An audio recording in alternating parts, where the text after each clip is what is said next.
Hello, this is June Collier, Executive Vice President with Myecon. In this training, we're going to teach the Cashflow Strategist.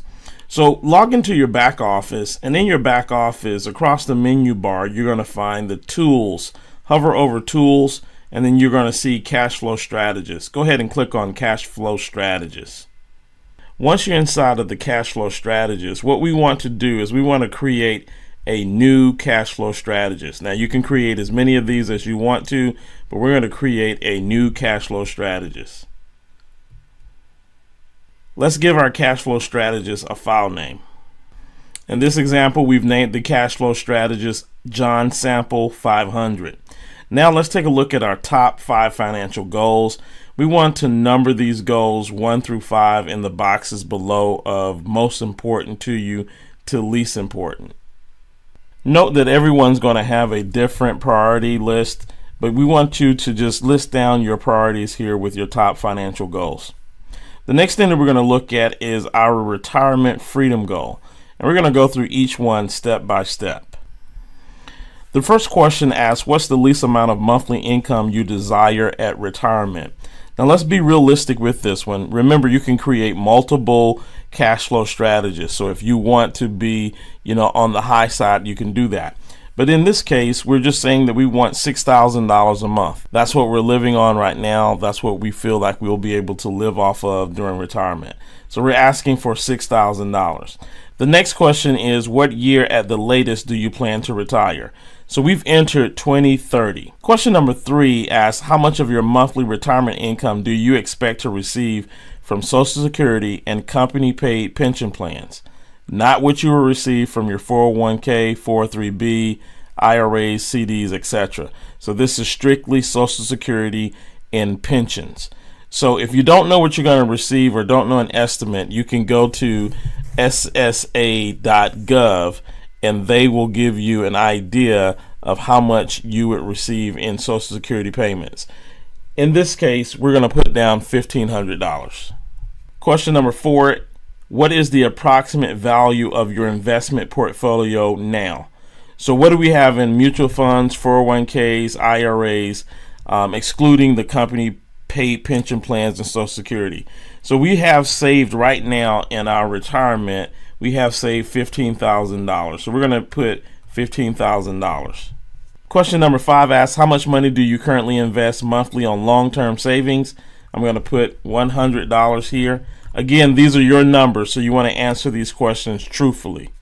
Question number 6, how much additional money monthly can you invest into long-term savings now? So I guess I can stretch myself, and I can stretch for another $100 that I can save right now. And then question number 7 says, how much money do you have set aside for emergencies? You need at least 6 months of living expenses. Currently, I only have $2,000 set aside for emergencies.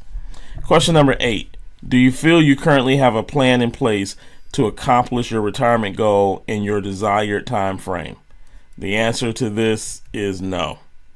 The next step that we're going to do is we're going to take a look at debt elimination.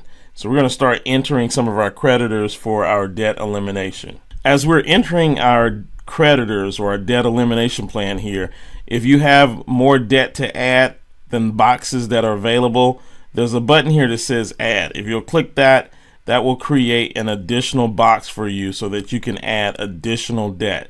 So what I'm going to do here in the next couple of seconds is I'm going to add all of my debt here in this box. So I've added all of my debt. I've got a MasterCard with $10,000 on it. I've got a Visa with $8,000, a car payment with a balance of $17,000, and a mortgage with a balance of $153,000. And then I've got my minimum payments, $208 for the MasterCard, $175 for the Visa, $525 for the car, and $1,479 for my mortgage.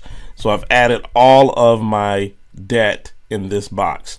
The next thing that I'm going to do is I'm going to scroll down and I'm going to take a look at my monthly reoccurring expenses. So I'm going to do the same thing here. I'm going to enter my reoccurring expenses monthly, and if I need more boxes, I'll click the add button. So these are my monthly recurring expenses. I've got a cell phone bill at $95 a month, utilities at $400 a month, a cable bill at $135 a month, life insurance at $200 a month, and then entertainment and eating out, I spent about $250 a month. Now the key in this section is to list what you currently pay, and then try to figure out if you can save some costs and come up with some alternatives where you can pay a little less. So for example, with my cell phone plan, I can probably go out and find a plan that I can get a lot less expensive than $95. Let's just say that I go out and get a $55 a month cell phone plan. And so what happens is once I put in that $55 a month, you will see that it will show that I have a monthly savings of $40. So I just saved myself $40. So what we're going to do is we're going to now go through each one of these monthly recurring expenses to see if we can cut our costs by some dollar amount. So in our example, we shaved $50 off of our utilities. That saved us $50. We decided to cut back on our cable from $135 to $85, again saving $50 again. Life insurance, we were able to find a new policy that was cheaper. That saved us $55. And then eating out, we decided we was going to cut back a little bit on eating out and save $50 there. So here's what our recurring monthly expenses are, and then we've got our new costs of the savings that we would have by just shopping better and looking for bargains. Now that we've completed this, we want to click Save and Return to List. So now you'll see that we have John Sample. Part A is where we entered our information into the Cashflow Strategist. Part B allows us to further refine the Cashflow Strategist by changing our preferences for other savings, business income, debt reduction, and investing. And then Part C is the printable version of our Cashflow Strategist. Let's take a look at Part B. So here's what we're going to do. We're going to just take and say that we're going to get a rate of return on our investments at 8%. So we'll leave that at 8%. We said that we wanted to retire in 2030. So there's retirement in 2030. We also indicated that we wanted $6,000 a month at retirement. Currently, we know that we're going to receive $1,500 from Social Security. So of that $6,000 that we need, we're getting $1,500 from Social Security. So the reality is that we only need $4,500 from our investments. So we need a remaining $4,500 to reach our goal. Based on an 8% rate of return, we would need $675,000 in the bank that would earn 8% a year, which would give us the remaining $4,500. Now, we had $15,000 that we already had in 401ks and IRAs, things of that nature. That $15,000 would grow at 8%. It would grow to $45,802.26 by 2030. So we would subtract the $45,802 from the $675. That would leave us with a remaining balance of $629,000 in order for us to hit our objective. In order for us to hit $629,000, we would need to be investing on a monthly basis $2,042.70. Right now we're investing $100 a month. So our net monthly dollar amount that's needed to invest is $1,942.70. So let's scroll down and take a look at business income. Let's just assume that from business income, we are going to bring in $100 a month in our Myecon business. We're going to assume that with our tax withholdings and with us updating our W-4 that we were able to bring in an extra $250. So we freed up $250 of cash here. Step 3, minimize expenses with our smart consumer purchasing. We were spending $1,080 on recurring monthly expenses, but after we decided to shave back and do some cutbacks, we were able to have a new payment of $835, which freed us up with another $245. We also said that we could stretch ourselves for an extra $100. That gives us cash flow increase of $345. If we apply the entire amount of $695 of cash flow that we have. If we apply that entire amount to our debt, we'll pay off our debt in 77 months. So this just shows how we're going to do that. We're going to pay off debt number one first, which is our car payment at $17,000. The current payment is $525. We would take the extra $695, add it to the $525. That would give us a new payment of $1,220 when we could pay off that car in 14 months. We then have $1,220 available. We would then take that $1,220 and add it to the next payment, which is our Visa. So instead of $175, we would actually be paying $13.95 a month on that Visa, and in 6 months that would be paid off. We take that $13.95, we roll it into our MasterCard. Our MasterCard currently is at $208, but if we add the $13.95, we're now going to be paying $1,603, and we'll knock that MasterCard out in seven months. Then finally, our mortgage. We'll take the $1,603, we'll add it to the $1,479, which will give us $3,082 on our mortgage, and in 50 months our mortgage will be paid off, and we'll be debt free in a total of 77 months, including our mortgage. That's 6 years and 5 months being totally debt free, including our mortgage. That's pretty amazing. Now this alone is just enough to blow your mind. But when we pay our mortgage off, we'll be completely debt free by 2022.